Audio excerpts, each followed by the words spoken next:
Hey everybody, how y'all doing this fine afternoon? We got one more angle to look at the draft from today. We're a little more than 24 hours away from the draft starting. I've looked at it from a bunch of different angles, but I want to look at it from one more. We're going to talk about wide receivers in a little bit more depth because there exists one major scenario that I don't think is going to play out, but may play out and needs to be discussed. Before I get into the content of this video, I want to say real quick, I will be streaming on this channel with the Hawks Nest tonight. Start time is either going to be 6 or 7, not 100% sure yet, but we're going to go over some final draft thoughts. We're going to go over some mock drafts. We're going to go over some dream scenarios, nightmare scenarios. We're going to try to hash all this out once and for all, and then get a basically just get an opportunity to sit back and say, here's what we really would like to see happen over the next few days. So we put all this research into prospects. Now we want to do one last stream where we really just dive into what we would actually do when the time comes and see if the team manages to live up to our hopes and expectations. So tune in tonight. Later on stream, should be 6 or 7. And once we're done, then there will be nothing left except to see how things play out. Okay, so here's the thing, guys. I don't think the Seahawks are going to trade DK Metcalf. And generally speaking, I don't think they should. I think DK is young enough and good enough to build around. I think that if you were to move on from DK, even if you got good picks back, especially with the track record of this team, there is far from a guarantee you would be able to leverage those picks into stuff that is better than Metcalf, even though you'd be getting them for a much cheaper rate. So I personally don't think we should or will trade Metcalf. The stuff I'm hearing from the team right now doesn't indicate to me that we will, but I can't completely ignore the possibility that it's on the table. And frankly, look, if the offer's good enough, you have to do it. Like, my God, if the Jets suddenly came in off the top rope and were like, we'll give you number 4 and number 10, then of course I would do it. Honestly, if a team gave us 2 first-rounders, I would probably do it. It depends on the team, I guess, right? Maybe not the Packers or Chiefs, but if a team like the, I don't know, Dolphins did it, then I would at least have to think about it, and I would probably be willing to do it. If a team like the Packers offered 3 first-round picks, I might be like, I think I got a bite. But unless any of that happens, I personally would not, and I don't think we will trade Metcalf. But what if we do, right? Like, that dream offer could come down. Or maybe John Schneider and Pete Carroll are such, can't even call them boomers at this point because I think that's not even really capturing it, or whatever, to where they just can't fathom paying a player that much money because they think this is still the 1990s or something. I don't know. And maybe they're like, okay, we just have to get rid of him because anything's better than paying him. I don't know. But let's say we do trade DK Metcalf. And let's say we do get another good first-round pick in this draft. They keep saying that the Jets are not willing to part with number 10 overall, but that's probably what it would take if the Jets say, okay, we'll give you number 10 and we'll give you a little extra later this year or next year. And let's say we bite on that. What then? What do we do if we do move DK Metcalf in what would probably be a draft day trade? Well, this is actually a pretty good draft for receivers. Just being perfectly honest, it is. There are 5 guys that I think are likely to go in the first round based off what I'm looking at. And it's possible there will be a 6th. But you've got Jamison Williams, Chris Olave, you've got Garrett Wilson, you've got Dotson, and you might have Treylon Burks. I think he's going to be a 2nd rounder.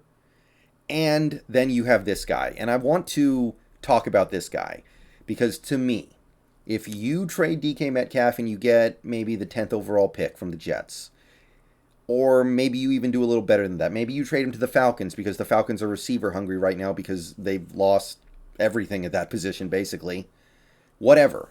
If you get a top pick, like a top 15 pick at least, in the Metcalf trade, if that is involved in some way, This is the guy who I would target. I'm not going to spend a bunch of time going over all the top receivers, right? I will say that I think Treylon Burks is like maybe the next Debo. And if you could get him in the second round, I would definitely be interested. But if we're just talking about first rounders, to me, the number one guy to get would be Drake London. If you flip DK Metcalf, get Drake London, and then get a little bit extra, okay. I'm not going to like it, but I can get on board with it. So he, to me, I don't know if he's going to be the number one receiver taken in this draft, but I think he might be. And I think that in our situation, with this offense, with who we would be losing, etc., Drake London is the guy. So let's talk about Drake a little bit just so I can give you guys an idea of why I think that and what Drake London could potentially do if he was a Seahawk. So the first thing that you notice about Drake London is his size. He's 6'5" and 210 pounds. He's actually a little taller than Metcalf. So he's got the size thing on lockdown. And here's what I'm going to say. Metcalf is big. Sometimes he doesn't use that size to his full advantage. Sometimes it seems like he can go up and get a ball, but sometimes he doesn't actually complete the catch because he gets disrupted by a smaller defender. Sometimes it seems like, yeah, he's big, but he's not mossing people the way that you would expect a bigger receiver to. He doesn't have full body control yet to where he can do that kind of stuff. Drake London, he's got it pretty good. He can win contested catches. He can use his height to win battles. He can use his size to make catches that a smaller receiver would have very little to no chance of making. So Drake London does have that. He is also a phenomenal run blocker. Being perfectly honest, he's probably going to be a better route runner than Metcalf. Metcalf, his route running has gotten a lot better, but it's still not great. I think Drake London's agility is going to allow him to run different routes that Metcalf does not.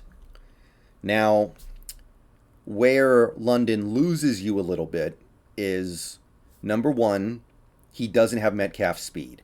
In some ways, you are trading Metcalf's top-end speed, the 4.33. It might even be better than that, honestly, but 4.3, whatever. For Drake London, we don't even know what his 40 time is because he had an injury and didn't do it this offseason, but it's estimated to be like 4.5. So you're getting a guy who is big, but he's also slow. This is not somebody like Metcalf who is the freak athlete who is big and fast. This guy has agility. This guy's got good route running. This guy's got some things that Metcalf doesn't have, but he loses a significant portion of the speed battle to Metcalf. Also, a lot of people think that Drake London will probably be a better slot receiver in the NFL than an outside receiver. And we kind of have an overabundance of slot guys right now. Lockett pretty much is at this point, and Eskridge probably will be. I don't see him as an outside receiver. I know the team does. I just don't see it. So Metcalf, you can put him on the outside and feel pretty good about that. Drake London, he can probably play on the outside. I'm not seeing a lot of reason to believe that he would be great at it. I'm not seeing a lot of reason to believe that he would become the best version of himself there. So you are giving some stuff up in that hypothetical swap. But his size, his ability to run block, which is important in this offense, and his positive traits do make me prefer him over any other first-round receiver you could get to replace the DK Metcalf hole in the offense. So that's my rundown of Drake London. Let me know what you guys think of these receivers. Like I said, I think 5 are likely to go in the first round. The only reason why they wouldn't is if there isn't a big demand where it's the positional need is not there. The value, like maybe the Falcons are a team that really wants a receiver. Maybe they feel like they're not going to do it at number 8.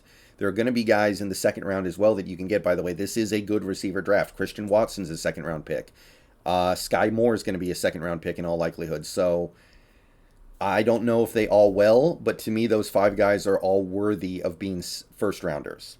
So if the Metcalf trade happens, and I'll reiterate, I don't want it to happen. I don't think it will happen. If it does, Drake London's my guy. Garrett Wilson's also interesting. Jamison Williams is nice. I don't have anything against any of those guys, really. But Drake London's elite run blocking and size and ability to use that size to an elite degree makes me feel like he would be the best Metcalf replacement in this draft in the early stages. All right, that's all I got. Let me know what you guys think. Like I said, stream with the Hawks Nest later. Be there. We're going to go over some final draft stuff, and then we're just working towards the draft. All right, see y'all later. Go Hawks.